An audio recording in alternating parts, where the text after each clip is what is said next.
Hi everyone, मैं ममता रिजाल ओडिशा के एक छोटे से शहर बड़बिल से आपका स्वागत करती हूँ। Welcome back to my channel. आज का ब्लॉग जो है वो कोई मेरा बड़बिल का मेरा घर का ब्लॉग नहीं है या मेकअप से रिलेटेड भी नहीं है।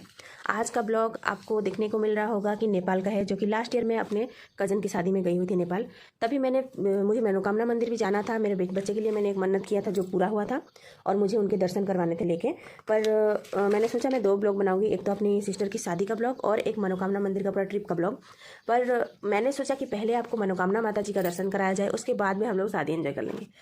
फिर हम लोग निकलते हैं। अभी जो रास्ते में हम लोग जा रहे हैं ना गाइस, ये मेरे मामा जी के घर से मेरा आंटी का घर वाला रास्ता है। आपको यहाँ पर प्राकृतिक नज़ारे देखने के लिए कहीं जाने की ज़रूरत ही नहीं है। आप घर से निकलेंगे, आपको चारों तरफ हरियाली और बहुत ही ज़्यादा सुंदर व्यू देखने को मिलेगा। तो हम लोग को यहाँ इतना देखने को मिलता है नहीं। मैं रास्ता भर जहाँ भी गई मेरा कैमरा पूरा ऑन था और वहाँ के लोगों को ये थोड़ा अटपटा लग रहा था, क्योंकि उनके लिए कुछ भी नहीं है। हम लोग को जितना खुशी लगता है उनके लिए रेगुलर है, उनको कुछ इससे कुछ फ़र्क नहीं पड़ता खास। लेकिन मुझे एक जगह भी मैंने नहीं छोड़ा, बहुत ही खूबसूरत जगह। आप एक बार ज़रूर प्लान बनाइएगा नेपाल जाने के लिए। और मेरे बच्चे, उनको तो बोरवेल भी, यहाँ पर बोरवेल किसी के पास अभी है नहीं, कोई चलाता है नहीं, उनको इसको चला के भी बहुत मज़ा आया, जो कि एक तो नॉर्मल सा चीज़ है। फिर गाइस हम लोग ने स्टार्ट किया मनोकामना मंदिर का सफ़र। 4 साढ़े 4 घंटे का सफ़र था, क्योंकि मेरे मामा जी का जो घर है वो बॉर्डर के थोड़ा सा पास है। और जमीरे, वो गांव का नाम है जमीरे। वहाँ से हम लोगों ने मनोकामना के लिए बस लिया। बस में जाने टाइम हम लोग को एक जगह में रुका गया, जहाँ पर कि चाय पानी जो जिसको जो लेना है आप ले सकते हैं। वहाँ पर आधे घंटे के लिए बस रुका। फिर हम लोग चल पड़े अपनी सफ़र की ओर।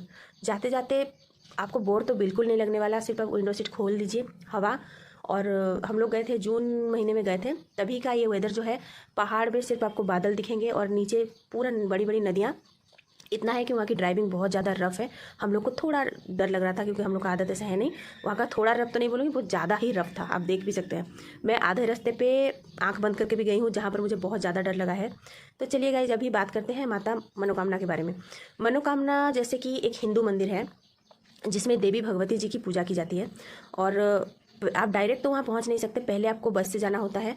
बस से उतरने के बाद भी आपको वहाँ से केबल कार लेके दूसरी तरफ जाना होता है। बोला जाता है कि 7 तो पहाड़ पार करने के बाद में ही आपको मंदिर मिलता है।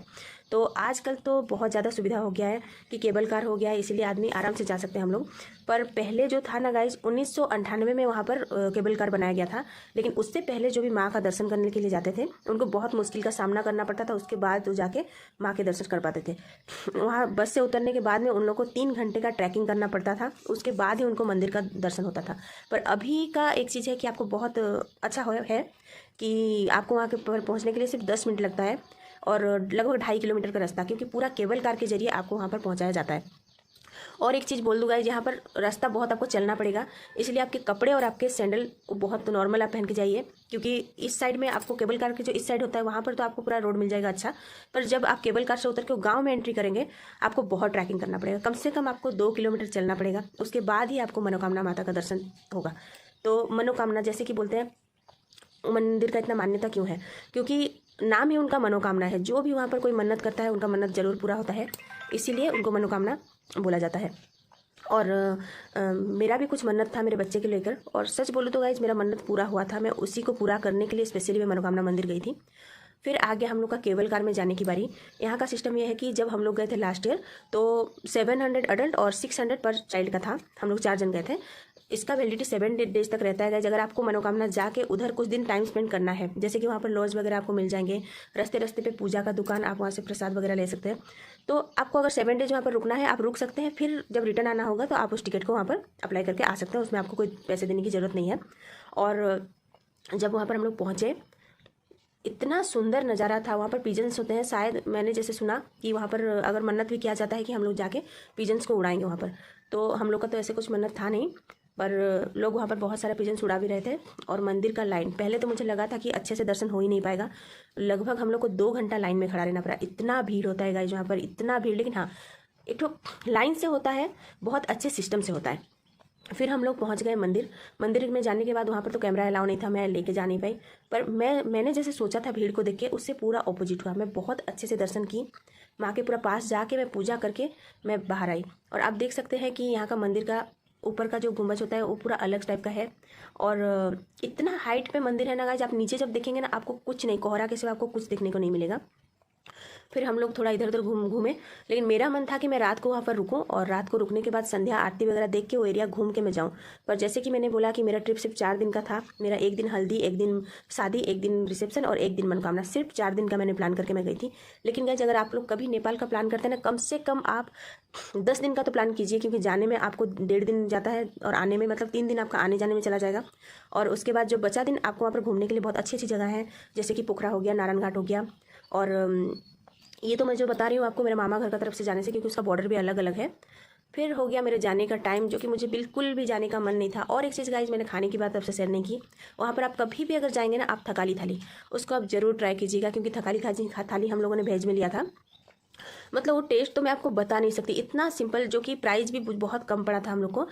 240 इंडियन रुपीज़ में पड़ा था। और करेंसी वैल्यू, जैसे कि आप यहाँ से 100 रुपये लेके जा रहे हैं ना गाइज, वहाँ पर उसका वैल्यू हो जाता है 160। और जैसे कि मनोकामना पहाड़ों पे है, इसीलिए वहाँ पर थोड़ा सा महंगाई भी है नॉर्मल से। मैंने एक लोटी चोको पाई लिया था मेरे बच्चे के लिए, जो कि यहाँ पर हम लोग को इंडियन करेंसी में 10 रुपीज़ पड़ता है, और वहाँ पर नेपाली करेंसी में आपको 35 रुपीज़ पड़ जाएगा। और केबल कार में बैठने के बाद तो जो लगता है ना, वो फीलिंग जब तक आप जाएंगे नहीं, मैं आपको बोल के समझा नहीं सकती। मेरे बच्चे बहुत, मेरा छोटू का आप देख सकते हैं, उसका तो खुशी का कोई ठिकाना नहीं था। फिर नेक्स्ट टाइम लेकिन मैं जब भी जाऊँगी ना गाइज, मैं कम से कम 2 दिन का प्लान जरूर करूँगी मनोकामना मंदिर के लिए ही सिर्फ। और आपको भी अगर नेपाल एंजॉय करना है तो हाँ, लेकिन एक चीज़ है कि आप अगर मनोकामना का ट्रिप करेंगे ना, आप सितंबर से दिसंबर तक में कीजिए, क्योंकि मैंने जैसा सुना, मैं जून में गई थी, लेकिन दिसंबर में शायद यहाँ पर और जन्नत जैसा फील होता है। ऐसा लगता है ना जैसे कि आप एरोप्लेन से नीचे देख रहे हैं और बादल नीचे है, मैंने आप ऊपर हैं और बादल नीचे है। तो ऐसा अभी नेक्स्ट मैं भी जब प्लान करूँगी ना, मैं भी दिसंबर का ही प्लान करने वाली हूँ। फिर धीरे धीरे हम लोग का नीचे हम लोग पहुँचते गए। नज़ारा तो अच्छा था, लेकिन एक तरफ से दुख भी था कि मैं छोड़ के जा रही हूँ मनोकामना। और आज का ब्लॉग बस इतना ही। और आपको कैसे लगा, शेयर सब्सक्राइब करना भूलिएगा मत। नेक्स्ट ब्लॉग में मैं आपको दिखाने वाली हूँ मेरी सिस्टर की मैरिज, जैसे कि वहाँ पर हम लोग का नेपाल में डांस बहुत ज़्यादा होता है। हम लोग 3 दिन पूरा डांस किए हैं वहाँ पर। और मेरी सिस्टर का शादी का जो ब्लॉग है मैं अभी अपलोड करने वाली हूँ नेक्स्ट। तो आप इंतज़ार करते रहिए और मेरे चैनल को लाइक करते रहिए। Thank you.